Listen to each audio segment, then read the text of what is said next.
We ate so much food on our recent trip to Disney, so I'm gonna rank everything we ate and tell you if it's worth eating. We were literally in the park for 5 minutes and already queuing up for popcorn, but if you don't know, get to know the Disney popcorn. This stuff is addictive. It's literally like sugary, yummy sweetness. It's so good. Of course, this gets a 10 out of 10 rating because it's super yummy, super delish. In classic Poddy nature, he's literally hungry 5 minutes after we just ate, so we had to go get another little snack. This time we got some Chickeny Nugs, which I love any kind of chickeny nug. They're super delish, and they're definitely more delish when you're sat on Disney property because it's like a magical nug. So I gave this a 7 out of 10 until Porritt covered them in ketchup, and then I gave it a 3 out of 10 because he ruined them. Because the monster in Poddy's belly never stops grumbling, we are back at the bakery, which, just for context, this is probably 11 a.m. Honestly, we're just a pair of pigs, and when we get to Disney, we just gorge. Porritt gave it an 8 out of 10. It was honestly a little bit bland, so I'm giving it a 4 out of 10 because it wasn't really giving, whereas this Mickey Beignet was giving the lot. It was giving everything that I needed and more. It was literally a donut stuffed with Nutella in the shape of Mickey's head, which is everything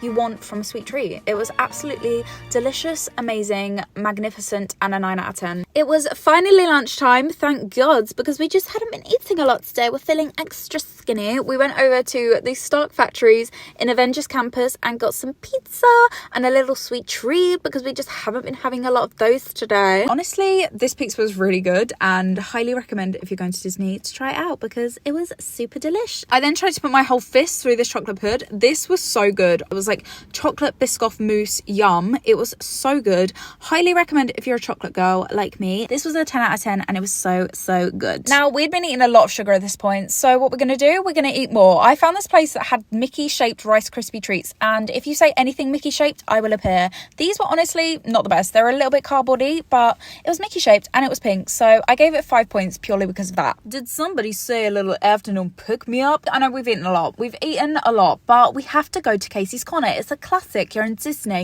you gotta go Casey's Corner, and we got a little hot dog. Look, I thought they forgot my ketchup and my mustard, and I was like, where is it? It was stuffed in the buns. How excellent is that? And we gave this a 7 out of 10. It was delish. What are you gonna do when you've been eating all day in a Disney park? You're gonna book a buffet and you're gonna eat more. I was stuffed beyond stuffing at this point. I was so full, but they had Italian food, they had Chinese food, they had these little baby Groots in edible cups. Of course I was there. I had 3 plates of food and I had a whole plate of desserts, and it was so good. Everything was so delicious. I honestly wish I was a little bit more hungry because we have been eating all day, but it was so good. Look at this dessert selection. It was insane. This was 99 euros and worth every penny. And that was our day of eating. I need to lay down for eternity and never move again.